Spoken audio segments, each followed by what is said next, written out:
Hello Leo, Sun, Moon, Rising, and Venus signs. Kamusta kayo? Sana po nasa mabuti kayong kalagayan.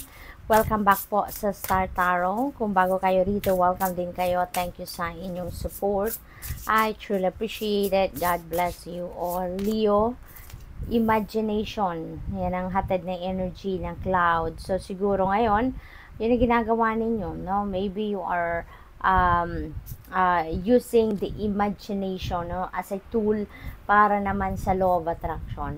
So siguro you are manifesting something dito at ini-imagine niyo yung eksaktong pangyayari or scenario na gusto ninyong ma-manifest, gusto ninyong ma-experience, no? Yung ganon. So what else? We have detachment na yan. So siguro panahon na to para mag-let go kayo or i-release ninyo ang inyong sarili from something na hindi naman na nagsiserve ng inyong highest good. So, maaaring ganun din ang ganap dyan for some of you.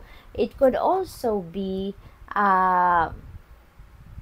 detachment ninyo, no, from other people. So, siguro din, ang ibang sitwasyon, ang iba sa inyo dito on a different scenario, siguro ina-isolate ninyo ang inyong sarili. Siguro you are distancing yourself from other people for whatever reason. So, siguro yun ang mas pinipili ninyo ang gawin for your peace, to keep your peace, 'di ba? Kasi siguro maraming gulo sa paligid ninyo, maraming intriga, maraming chismis, siguro, and you don't want that anymore, no, na dumikit pa sa energy field ninyo. Gusto ninyo ng mas matahimik na buhay. Kaya siguro you are distancing from the people, no, na dati ninyong nakakasama, dati ninyong mga nakakausap. So possible na ganun sitwasyon dito.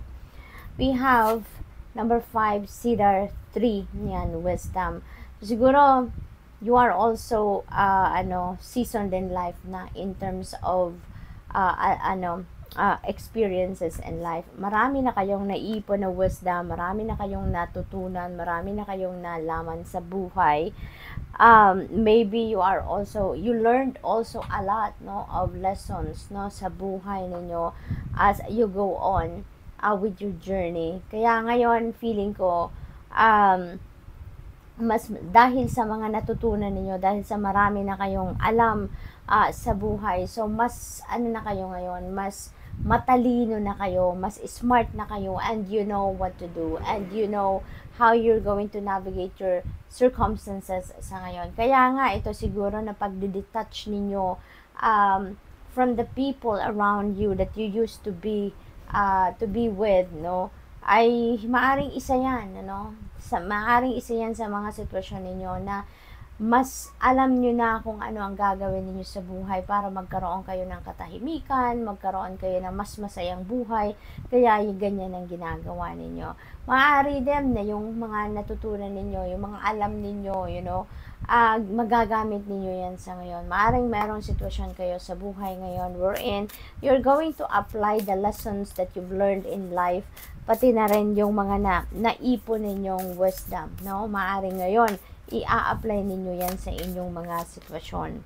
Blessings are coming your way, 'di ba? Maraming biyaya ang parating sa inyo dito, Leo, and yung blessings na yan, we don't know what they are, pero parang ang saya-saya kasi, no, ng card na to. Parang it's very, very vibrant, very positive ang energy na nilalabas ng blessings card na to. Kaya most likely, maraming biyayang parating na magpapasaya ng extra sa inyo dito. So, that's really beautiful. Community. Yan. So, maaari din na even though ina-isolate ninyo ang inyong sarili dito, maaring you have found a community of people na very supportive of you. Yung parang nahanap na siguro ninyo ang mga taong mapagkakatiwalaan ninyo, alam ninyong maaasahan ninyo, matatakbuhan ninyo, very supportive and helpful of you, yung alam mong karamay mo, yung alam mong mapaghuhugutan mo ng inspirasyon, yung mga ganun, no? So what else for Leo? We have abundance, napakaganda, diba? abundance is coming your way, and most likely abundance of money din ito, no? Maaring merong parating na prosperity and abundance sa buhay ninyo sa ngayon. At hindi lang yan, maaaring yan ay abundance of love, abundance of energy, abundance of opportunities. It could be also abundance of anything. Depende sa inyong sitwasyon, no? But definitely, this is a huge blessing na parating. Blessings, marami ito, no? This is plural form. Kaya, in abundance talaga. Kung ano ang biyayang parating sa inyo, kung ano ang biyayang ibibigay sa inyo ng universe, that's gonna come in abundance. So, napakaganda, diba? Ngayon pa lang, ipagpasalamat nyo na yan, diba? Para mahatak nyo talaga kung ano man ang mga biyayang yan na inihanda ng universe para sa inyo. We have 5 of Pentacles. Yan. So, feeling ko, ito yung pakiramdam ng iba sa inyo dito. Kaya siguro, dinidetach ninyo ang inyong sarili. Kasi siguro, yung parang nadala siguro ang iba sa inyo dito. Maaring meron dumaan kayo sa isang sitwasyon na nangangailangan kayo ng tulong from other people. You need some kind of support. You need some kind of help in any form. Pero maybe you were left in the cold. Maybe walang tumulong sa inyo. Maybe dininay kayo ng mga taong nilapitan ninyo of help. Maaaring ganon. Kaya parang siguro na nadala kayo. Yung parang feeling ninyo siguro, I am all alone. Walang karamay, walang katulong, walang sumusuporta sa akin. That's why also siguro yan ang naging dahilan kung bakit din in-isolate ninyo ngayon ang inyong sarili.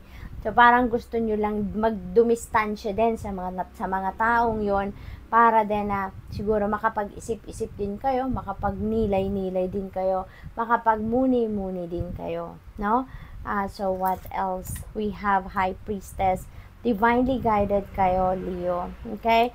Divinely guided kayo. Maraming intuitive messages ang pinapadala or ang maaaring pinadala or ipapadala sa inyo ng universe dito para magkaroon din kayo ng kalinawan, enlightenment, mental clarity, kasi maaaring yun din ang kailangan ninyo sa ngayon, no? Para makatulong sa inyo na kung papaano ninyo i-approach or i-manage ang mga pangyayari sa buhay ninyo sa ngayon. Okay? Hermit energy, ayun na nga. So, maraming pagninilay-nilay ito. Maraming pag-iisip siguro ang ginagawa ninyo. Kaya siguro kayo, no, parang in-isolate nyo ang iyong sarili because you want to connect with your soul. You want to connect. You want to tap into your higher consciousness dito.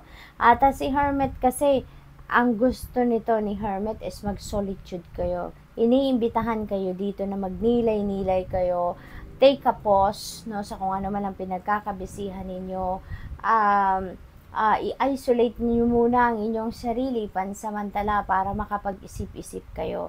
Kasi maaari din na maraming downloads nga pinapadala sa inyo pero hindi ninyo ito napapakinggan because maybe you are so focused on different things and so many other things dito, distractions, mga ganon, or trabaho, whatever the case may be, at hindi ninyo nabibigyan ng oras, no, ang na mapakinggan ang iyong intuition. Hindi ninyo nabibigyan ng oras ang sarili ninyo na makausap ninyo, no, that you can talk to your soul, no, so maaaring ganon. Kaya iniimbitahan kayo dito na mag-solitude kayo, no? Give yourself time to rest your body, rest your mind para nang sa gayon you would be able to listen to your intuition. You'd be able to listen to your soul. Okay? This is also a Virgo energy, kaya maaring you are dealing with a Virgo at this time, or maybe pwede rin na meron kayong mga Virgo placements sa inyong chart. So good luck. That's all I have for you for the week. Thank you for watching. Love and light. Namaste.